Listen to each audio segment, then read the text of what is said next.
Pour les combats au sol, Moscou fait appel à des mercenaires. Depuis le traumatisme afghan, la mort de soldats russes pourrait heurter l'opinion. Alors, cette guerre hybride permet la discrétion.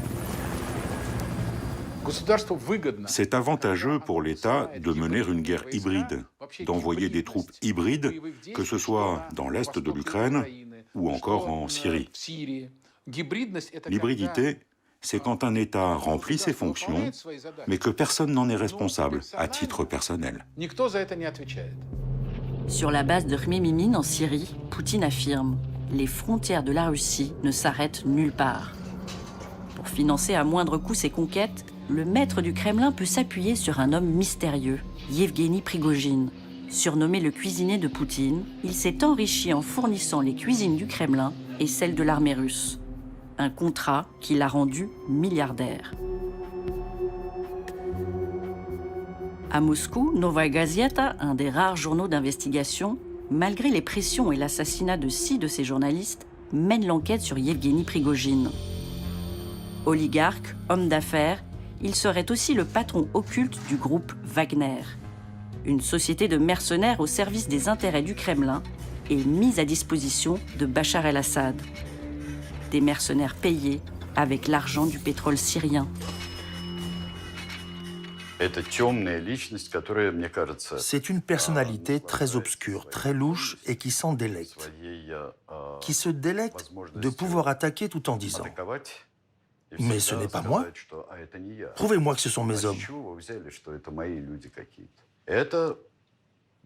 C'est une nouvelle forme d'honnêteté à la russe. Nous allons continuer à faire tout ce que nous voulons, continuer à menacer, et puis on se retournera et on dira « Essayez donc de prouver que c'est nous. Où sont les preuves? Devant les tribunaux? De quoi vous parlez? De quel chef cuisinier? Vous rigolez ?» Значит, давайте начнем с Вагнера и с поваров. Значит, все мои повара – сотрудники Федеральной службы охраны. Они люди военные, в разных званиях находятся. Других поваров у меня нет. Надо, чтобы было это ясно, понятно, и чтобы мы к этому не возвращались. Значит, если вот эта группа Вагнера что-то нарушает, тогда Генеральная прокуратура должна дать правовую оценку. Теперь по поводу присутствия их где-то там за границей. Но если, повторяю еще раз, они не нарушают российского закона, они вправе работать, продавливать свои бизнес-интересы в любой точке планеты. Circuler, il n'y a rien à voir. À la Douma, qui a autorisé l'intervention militaire, les parlementaires préfèrent fermer les yeux.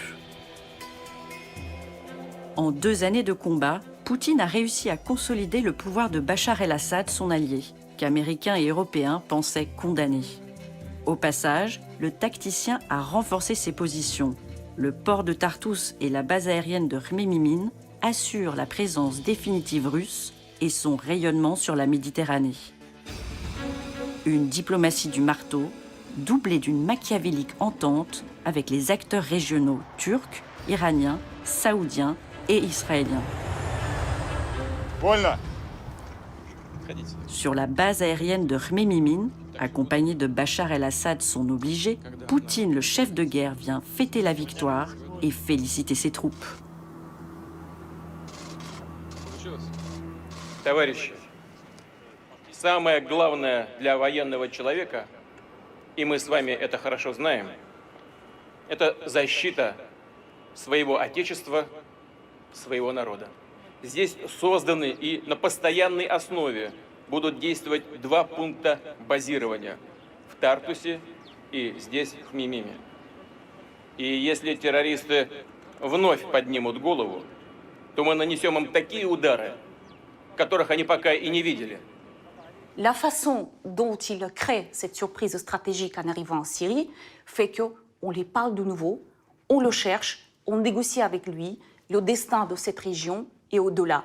Je me souviens de propos d'un expert très connu en Russie qui avait formulé ça d'une manière brutale en disant « Depuis qu'on bombarde en Syrie, l'Occident nous reparle ». Bismarck disait « La diplomatie sans les armes, c'est la musique sans instrument ». Dans les ruines de Palmyre, libérées de Daesh, Poutine, chef de guerre et chef d'orchestre, met en scène son triomphe. une gigantesque opération de communication pour le nouveau maestro de la diplomatie au Levant.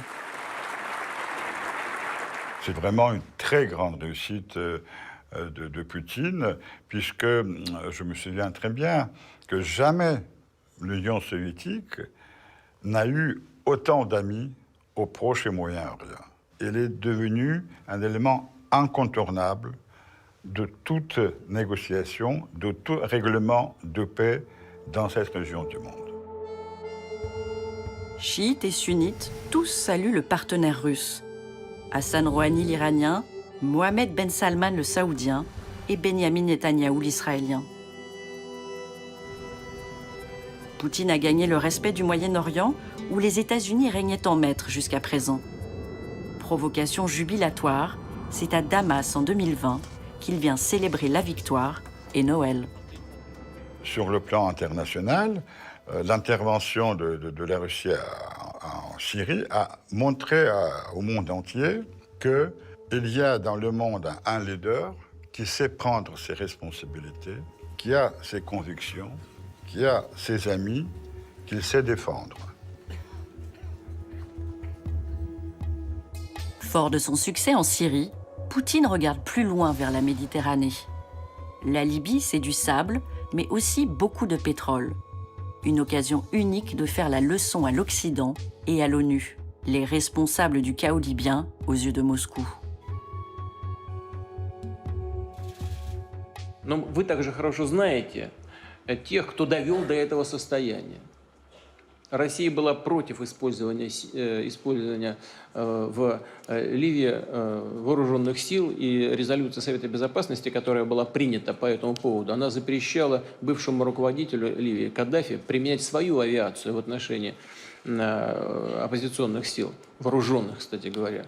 Вместо этого западная коалиция начала применять авиацию против Ливии, грубо извратив резолюцию Совета Безопасности ООН. Все это привело к тому, что ранее практически процветавшая страна, уровень жизни в этой стране уже приближался к некоторым европейским стандартам. Теперь находится в хаосе, в полном развале, и гражданская война не прекращается.